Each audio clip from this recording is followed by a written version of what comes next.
आपको क्या लगता है, आपका क्या गणित बताता है, आपका क्या आकलन बताता है कि किसके लिए दिल्ली अभी दूर है? दूर तो एक ही पार्टी के लिए बनी हुई है जो 27 साल का बनवास झेल रही है दिल्ली का।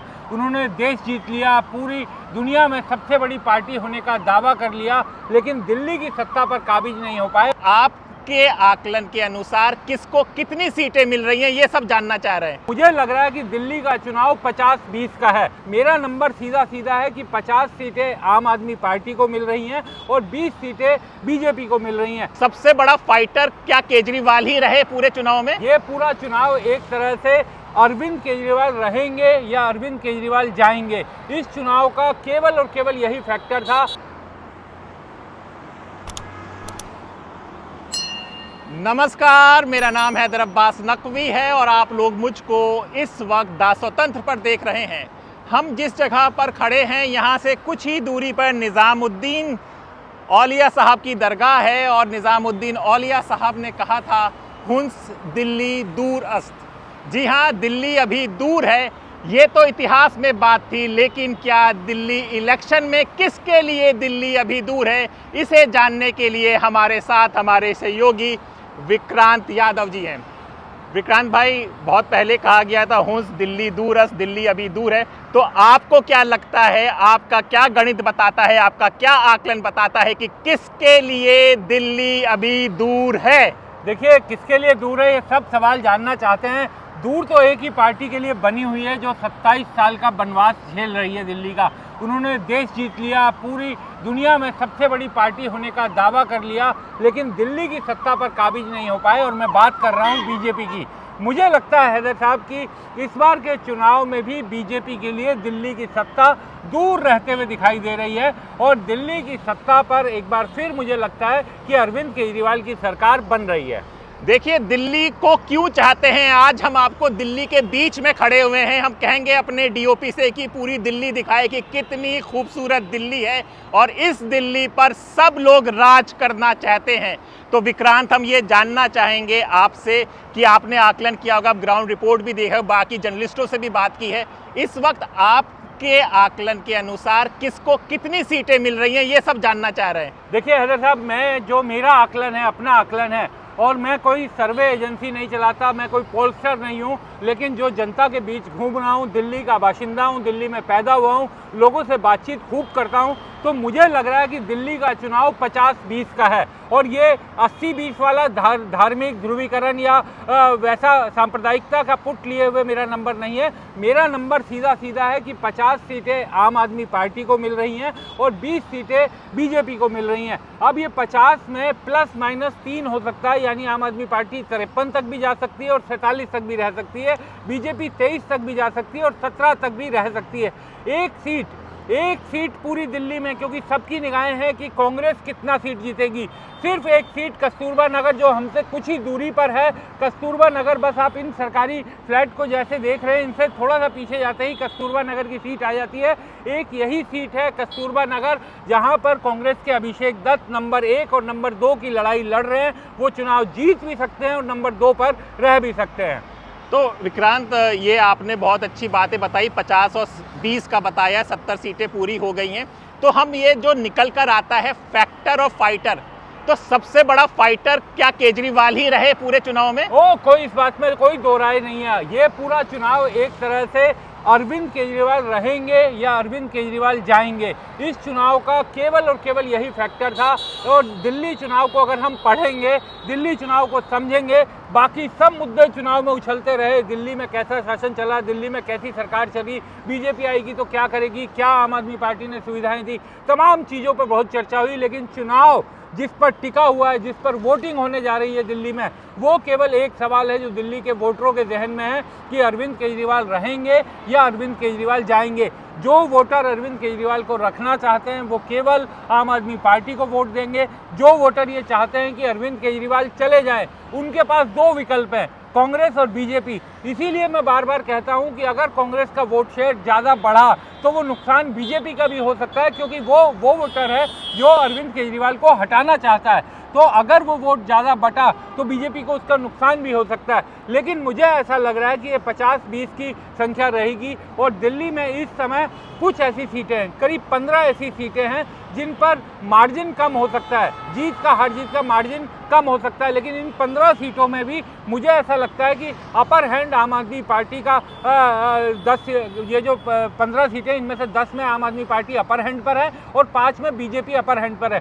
क्लियर सीटें जो जीत रहे हैं वो मुझे लग रहा है कि आम आदमी पार्टी करीब 40 क्लियर जीत रही है, बीजेपी करीब क्लियर 14-15 सीट जीत रही है। तो ये जो अपर सीट मैं दे रहा हूँ इनको अगर हम मिला लेंगे, इनका टोटल कर लेंगे तो ये 50 और 20 के आसपास ही रेंज में बैठेगा, जो +-3 हो सकता है। हम दिल्ली वालों को रेवड़ियों खाने का बहुत आरोप लगाते हैं, सब लोग करते हैं, फिर हमने देखा कि सबने रेवड़ियां बांटनी शुरू कर दी, बताशे से लेके रेवड़ियां सब बट रही हैं। लेकिन अरविंद केजरीवाल की एक योजना, एक ऐसी योजना, वो शायद ये बसें हैं। बिल्कुल, इन बसों में ये फेम स्कीम के तहत ली गई थी, केंद्र सरकार की भी इसमें सब्सिडी है। लेकिन हैदर, मैं कहूँगा कि दिल्ली में बसों ने बहुत बड़ी भूमिका निभाई है। और बसों ने किस लिहाज से निभाई है कि दिल्ली में जो दिल्ली की बसें जो चलती हैं डीटीसी की, उसमें महिलाओं की फ्री बस यात्रा, और फ्री बस यात्रा मैं 3 चीज़ों को कहता हूँ जिस पर ये पूरा चुनाव टिका हुआ है, बिजली, पानी और फ्री बस यात्रा। ये 3 चीज़ें ऐसी हैं जो ग्राउंड पर लोगों के जहन में बैठी हुई है। हर वो महिला जो 10, 12, 15 हज़ार की नौकरी कमाती है उसके लिए फ्री बस यात्रा बहुत राहत की बात है, क्योंकि वे अगर उसका रोज का 100 रुपये का भी किराया माने तो महीने में वो 3000 रुपये की बचत करती है। तो फ्री बस यात्रा ने बहुत बड़ी भूमिका निभाई है। और उसके बाद जो बाकी वायदे, बाकी तो अब सबने रेवड़ियों के खजाने खोल दिए हैं, लेकिन ये 3 चीज़ें जहन में बैठी हुई हैं। एक और चीज़ मैं आपको बताऊंगा हैदर साहब कि इस पूरे चुनाव में अरविंद केजरीवाल को जो मैं अपर हैंड दे रहा हूँ वो क्यों दे रहा हूँ। 3 ऐसे वोट बैंक हैं जो बिल्कुल मजबूती के साथ अरविंद केजरीवाल के साथ टिके हुए हैं। पहला, महिलाएं। आप देखिएगा इस चुनाव में महिलाओं के वोट प्रतिशत जो 2020 में भी मिला उन्हें, 2015 में भी मिला, इस बार भी महिलाओं का एक बड़ा चंक अरविंद केजरीवाल के साथ रहने वाला है। दूसरा, मुसलमान अरविंद केजरीवाल के साथ रहेंगे। उन्हें ये है कि कांग्रेस के साथ उनकी सिंपैथी है, उनकी सहानुभूति है, लेकिन वो वोट नहीं देगा, वोट देगा वो आम आदमी पार्टी को ही। और तीसरा, जो गरीब तबका है, जो झुग्गी बस्तियों में रहता है, ये वोटर एकदम कड़क, एकदम मजबूती के साथ जकड़ कर अरविंद केजरीवाल के साथ खड़ा है, क्योंकि उसे उनकी योजनाओं का सीधा लाभ मिल रहा है। तो ये तीनों खेवनहार हैं अरविंद केजरीवाल के, जो इस चुनाव में अगर वो जीतते हैं तो चुनाव में आप देखिएगा जब बाद में विश्लेषण होगा तो ये निकल कर आएगा कि इन तीनों ने बड़ी भूमिका इस नतीजे में निभाई। तो आप ये कह रहे हैं कि बीजेपी का हिंदू कार्ड, और अगर हम माने तो कांग्रेस का मुस्लिम कार्ड नहीं चल रहा दिल्ली चुनाव में? हैदर साहब, हिंदू कार्ड और मुस्लिम कार्ड कि दिल्ली में क्या कितना चलेगा, क्या चलेगा, ये आप इस बात से सोचिए कि योगी आदित्यनाथ भी जब दिल्ली आते हैं तो वो दिल्ली में हिंदू मुसलमान शमशान कब्रिस्तान ये सब बातें कोई बीजेपी का नेता नहीं करता।